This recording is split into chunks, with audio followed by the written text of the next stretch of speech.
So you've just seen me knitting the ribbing for the waistband on a granny square jumper, and I've never done it before, but I'm really keen on exploring new techniques and seeing what I can learn in knitting, as well as continuing to crochet, so I get the best of both worlds, because I absolutely love crochet and I love granny squares.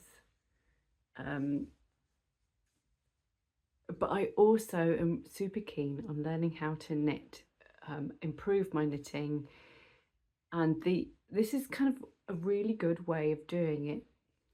So what I've done is collected about 18 patterns that combine knitting and crochet, and I've put them in a Ravelry bundle, and I have selected a few to share on my blog as well, so that you can have a look at the patterns that I think work really well as knitting and crochet combo patterns.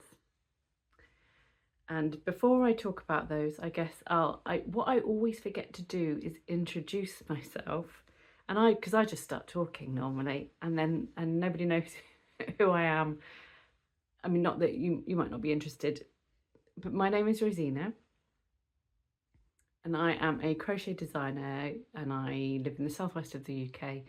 Completely obsessed with crochet, and I want to get better at knitting as well. So my mission, which I have chosen to accept, is to add a knitted rib to my Ariana jumper, Ariana sweater. And that's one of the patterns that is included in the collection of knit crochet combo patterns. The Ariana Cardigan, which is by Amy Christophers, I think that's right. And it's a very well-known pattern on Ravelry. It's always in the top section of the Hot Right Now on the crochet section, because the majority of the pattern is granny squares, and then the cuffs, the waistband and the button band are all knitted and added after you've joined all your granny squares. And this seems to be quite a common occurrence. I can see it in the collection of patterns that I've put together. There's a heavy dose of granny squares. Number one, because I love them, but also because it seems to be the thing to do right now. Combining knitting and crochet is not a new thing, but I have noticed it coming back in and being used more frequently than, let's say, in the last 10 years. You've got the likes of Tanis, who's Tanis Fibre Art, who's just released the Geddy Tee, which is a granny square saddle shoulder, but the rest of it is knitted with stockinette stitch. That's her third pattern that combines both knitting and crochet, and specifically granny squares in crochet. So her patterns are, all three of those patterns are in the Ravelry bundle, because they are great examples of patterns that combine both. But they're not the only granny square patterns in there, because I think it's just because it's really easy to make loads of granny squares, but not everybody loves a crochet rib, even though crochet ribbing looks so much better than it did once upon a time. There's loads of different options for crochet ribbing nowadays and I genuinely don't think that there were a few years ago. I think more people are exploring different stitches and coming up with new ways of creating crochet ribs, so they look miles better than they used to. So combining things like yarn over slip stitches with slip stitches in the back loop creates what you could arguably call knit look crochet, because it does kind of look like a knit stitch. It might not behave the same way though. And I think that's one of the reasons why people are getting into granny squares but then finishing off with the knitted rib. The other reason is because a knitted rib does have more stretch and elasticity. It has a bit more memory to it. It remembers where it once was, whereas a crochet rib doesn't have that bounce back, I suppose. It looks good, but behaves differently. And like I've mentioned as well, a lot of vintage patterns combine both. So not just granny squares, but perhaps any kind of crochet stitch for the main part of a top. It will be finished always with the knitted rib again. And I wonder if more people are a bit more fluent in both knitting and crochet maybe 30-40 years ago. I've got loads of vintage crochet books that are called crochet books, crochet pattern books, yet it's kind of assumed that the reader, the maker that has the book, just knows how to knit as well. And I don't think there's that assumption anymore. I think it's not necessarily the right approach, but I think sometimes we seem to have gone, as modern makers, we seem to have gone down either the crochet route or the knitting route, and newer makers aren't learning both at the same time like you might have done when you were a kid in the 70s or 80s. So my nana taught me how to do both when I was little. I mean, I didn't succeed at crochet, but I used to knit loads when I was a kid, and then promptly forgot it all by the time I was in my 20s. That's not very prompt, is it? You know, gradually the muscle memory, it disappeared. And I wasn't like spectacular anyway. We're talking kid level knitting, scarves, garter knit squares, and constant reminders of asking, how do I cast off again? That level of knitting as a child, and then even worse as a crochet. But I think I grew up in the 80s, and that seemed to be like the last generation who were being taught by their grandparents. I might be wrong, but that's just sort of my vision, my view of it, because that's the lens I'm looking through. I don't know. I mean, you're welcome. Please tell me if your experience is different. I mean, did you just learn knitting or just learn crochet? What era did you grow up in? Were you learning both? Or did you, maybe you picked it up as an adult in the last 5 years because of lockdown? I don't know. There's so many different makers out there that have come by these crafts in a completely different way to the next person and the next person. I don't know if you can tell, but I can't actually, unlike crochet where I can talk and work at the same time, I'm not so great with the old knitting and chatting at the same time. So if I do it, then I'm constantly looking at the work, and I can't look at you while I talk. But it's, oh my God, the rhythm of it's really addictive, isn't it? Just one more stitch, and then I'll put it down. I don't do complete rounds because I don't know how many stitches I've got on the needles, but it's a whole waistband's worth, so it's quite a few, I'd guess. So if I were to stop, yeah, I've got all of those stitches, but I'm doing it. I'm really pleased. And that's one of the reasons why I thought I was so tempted to just crochet the rib, because I know how to do it, and just knowing means it will be quicker. But with this one, I've had to concentrate. I've had to remind myself how to pick up stitches.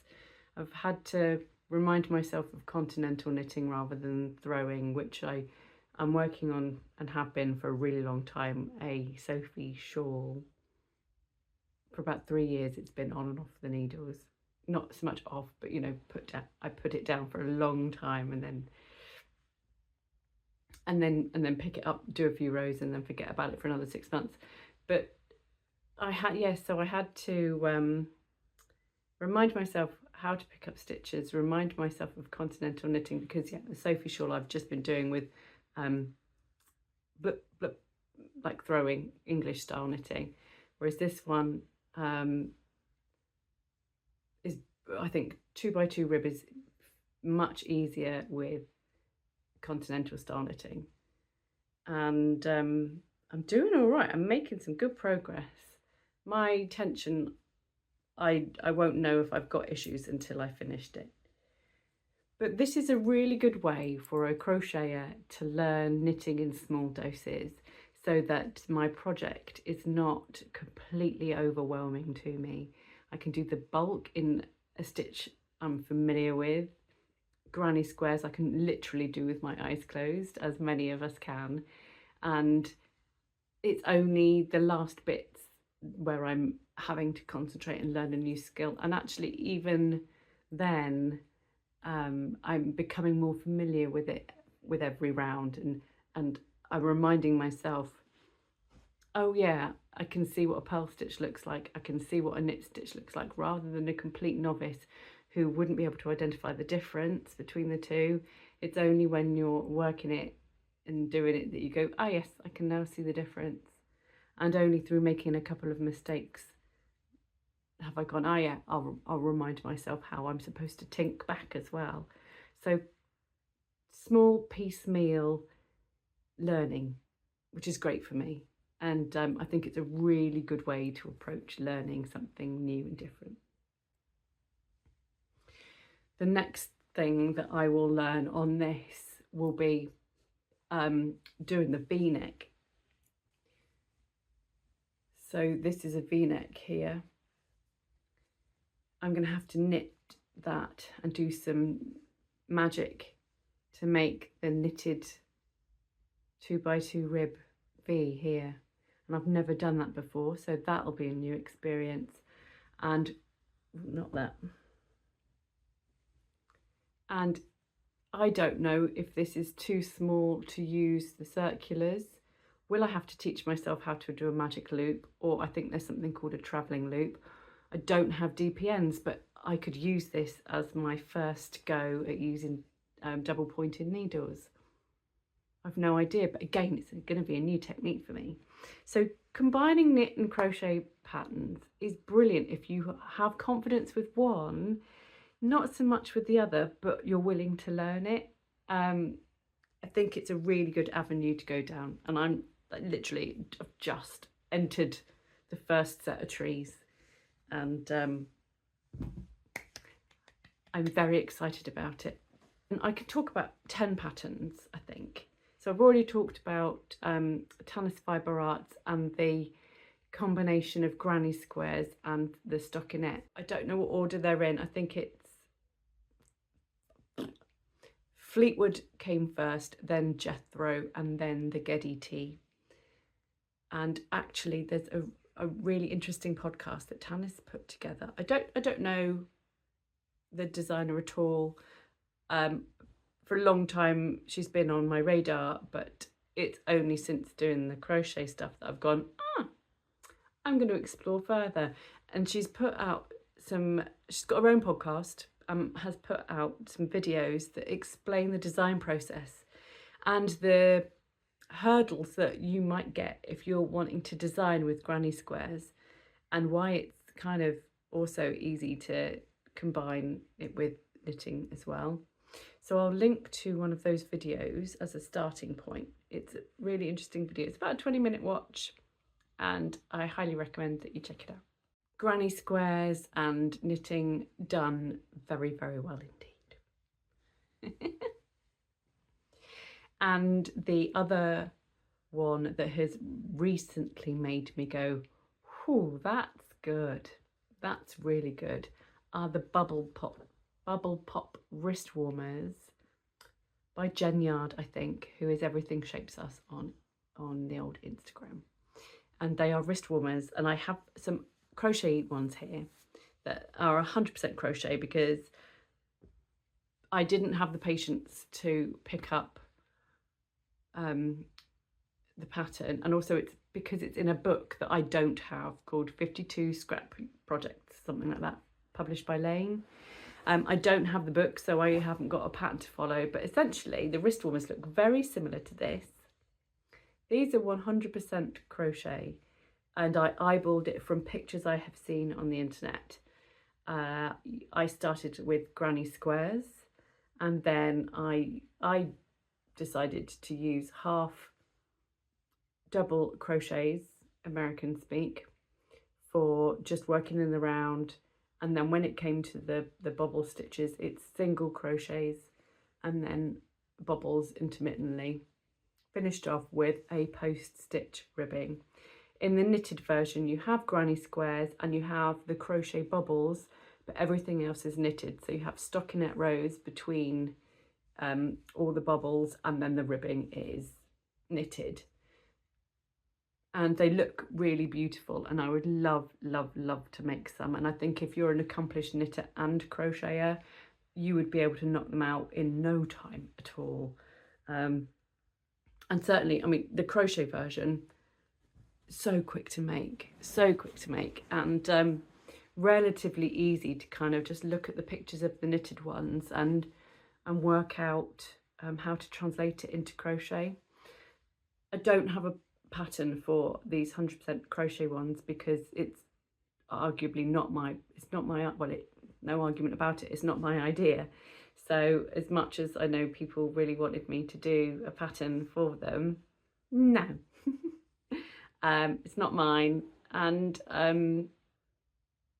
it's lovely that you love them, but again, it's somebody else's creative work, not mine. But blimey, they are the best stash busters ever. And to the knitted versions, I want to do them, but also not just the wrist warmers. Jen Yard has also done socks with granny squares and then knitted stripes that look marvellous, including I think some Christmas ones. So do have a look at those because they are marvellous. I don't know if you can tell, and I don't know if I'm actually doing it, but I've just spent the weekend on a narrowboat, navigating the River Wey in Surrey, believe it or not, for a hen do. And I got back yesterday, but we were on the boat for Friday, Saturday, Sunday, came back Monday morning, and I am still rocking. I'm still swaying like I'm on a boat. And the last time this happened, where I spent 3 days on a boat, I didn't stop rocking for 3 weeks. And by the end of it, I was in tears because I hated it. It just felt like I was in motion the whole time, just swaying. Anyway, I think I'm going to go make myself a cup of tea, and then I'll come back and talk about some more patterns. I mentioned that I'm making the Ariana jumper. The thing I love about, and this is based off of the Ariana cardigan, but I didn't want a cardigan because I've got cardigans coming out of my ears and I wanted a jumper to wear. And so I decided to just kind of use the resources that are available. It's a free pattern, the cardigan, and it's got it here. It's by Amy Christophers, but it's on, I think, a yarn brand's label, Barocco Yarns. I've never used their yarn, but I know it's widespread in the US. A well-known brand. But I figured it would be easy enough to make into a jumper. I know how to join as you go granny squares, and sure enough, it was a relative breeze. I mean, so far so good, but who knows? So I have talked about it enough. I won't talk about it anymore. And also, it's another granny and knit combo. So let's move on. And I've got one more granny knit combo to talk about, because I love the way that Prairie Skies is. It's not just all granny squares with a little bit of knitted rib to appease the rib aficionados. It's almost like a 50-50 split. We've got a beautiful granny square yoke. Again, it's kind of done on the diagonal, as is this one. So we're not talking just like straight grid of squares. They are placed on the diagonal, which again allows for a V-neck. And then the rest of the body is knitted, and from what I understand through my limited knitting knowledge, is that you fill in, because the yoke kind of has V's, peaks and troughs, because of the granny squares. So you need to work short rows to kind of colour in those, to fill in those spaces. So that's something else that I'll be looking forward to learning when I get around to making Prairie Skies. It was featured in Pom Pom magazine, and it's by Imca von Nathusius, which is a brilliant name, and I hope I've said it right enough. I don't think I've got that issue of pom-pom. I don't have many issues of pom-pom because they were never heavy on crochet, and so they weren't worth me buying at the time because I'm predominantly a crocheter. And luckily though, you can buy the copy of the pattern separately, so you don't have to spend the money on a magazine if you're only going to make one thing. And I absolutely love this. I think it's a really good way of using granny squares in a more grown-up way, so it's not I was going to say vomitive colour, which is really rude about granny squares, but essentially you use all your yarn scraps for granny squares, don't you? That's kind of where they originate from, is like that do amend attitude of making sure that you use up everything. So you might have knitted a jumper or two, then have loads of leftovers. Why not bung them in a granny square project? Whereas the Prairie Skies is really nice, all one colour jumper. I'm looking at the screen of my laptop so I can see it, and I really like its maturity, if you will, and it just looks like a really grown-up design, and I would love to have a jumper that's like this. I don't know if I'm ready yet to tackle it, but we'll see. Eventually, I mean, this is almost like a wish list. Will I make everything here? Don't know, but each pattern has its own kind of lesson to learn, whether or not you're a crocheter or a knitter. And let's veer away from grannies, even though I've got more granny and knitting projects on the Ravelry bundle. Let's have a look at what else we can find with knitting and crochet. So next up, the Adventure Bandana by one of the grocery girls. Sorry, my foot is resting on a table which has a camera, and I'm sorry, I'm going to move my foot so the camera doesn't wobble. So yeah, one half of the grocery girls is Jodie, and she does do a lot of hats and hat designs, but this is a bandana and it's knitted. Kind of, I imagine its origin source of inspiration is probably something like the Sophie scarf, one of the little kerchief type things. It's knitted in a stockinette stitch for the main body, and then the edging has a series of different options for crochet stitch patterns. So I believe that in the pattern you can choose from maybe at least three different edgings for your knitted scarf, which is great. It's not just one, depending on how adventurous you are and how much you want to add onto the edging of your knitted scarf kerchief thingy. You can do lots of different crochet edgings, so you could make loads of different scarves and have different edgings every time. I think it's definitely achievable for crocheters who want to knit more, and it's the perfect way of learning crochet if you're a knitter as well. So it has the best of both worlds for people that want to learn one of the other skills that they're not so hot at. Oh, I've just gone wrong. See, I can't talk and knit at the same time. What have I done there? Tusk. I've done two knit stitches when I should have purled. So I'm going to have to tink back, which I can do. But again, I have to see, sometimes I have to look at a YouTube tutorial to do it. I don't actually know if I've done that right. No, I haven't. I'm going to have to look at a YouTube tutorial again. It was only last week that I looked the first time, and now I have to look again because I've forgotten which bit I loop over. It's not that bit, I think it's that bit.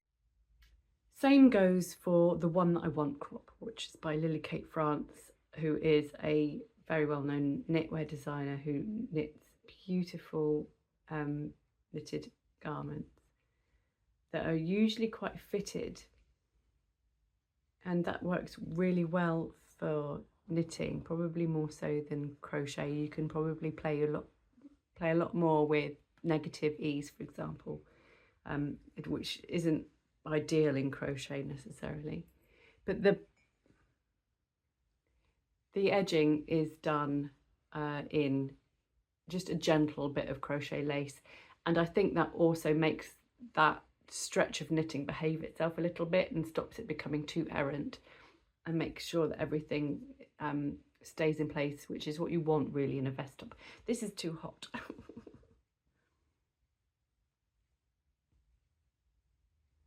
I do think that the one that I want crop is beyond me right now, and actually, to be honest with you, with my body shape, I don't think I'd be successful if I tried to make that right now. I noticed in my research a really good thing, in that there is a company, a yarn company called Prairie Yarns, and I think they're based in Japan, although don't quote me on it. I'm just going to Google it. Hang on. Prairie Yarns. Yeah, Prairie Yarns is based in Japan, but they have an extensive catalogue of knitting and crochet patterns, and amongst them are loads of combined patterns as well. So it might be that you find the ideal pattern for you that has both within their back catalogue. I've got a couple of the patterns that I found on Ravelry, and I've added them to my bundle because they're patterns that I think would look really, really nice.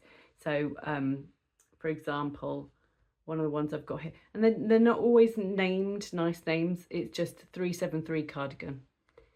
So if you find the 373 cardigan, it's predominantly crochet, but the knitting features in the band around the neck and the front panels, and it's, I think, stockinette stitch from what I can see. It might even actually be around the waistband and the cuffs too, but it looks really nice. It's a loose fit cardi with no buttons, so I don't need to worry about knitting buttonholes, and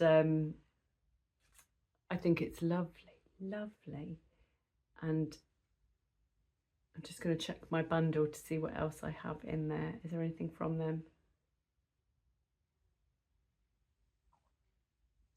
I don't think I included anything else in my bundle from them, but if you click on the 373 cardigan and then click on the Prairie Yarns, you can see they've got 2,500 patterns on Ravelry, and I've got a feeling you can filter it to ones that are knit and crochet, and there's a decent handful.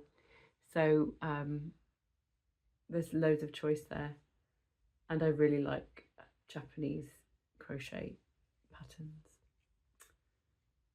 A quick mention of the Tata Tee, which is another one combined. So it's mainly crochet mesh with it's a short sleeve t-shirt. It's got ribbed cuffs, armbands, what are they called? Just ribbing at the upper arm, and then at the waistband it's knitted. It's just a really, really modern t-shirt that I think would be super wearable, and it's by Elena Fedotova, and that's also on Ravelry. I think she's known as Ravliki. She's known as Ravliki on social media, I believe, and is a well known. I've seen, she's got some really nice designs actually. She's really good.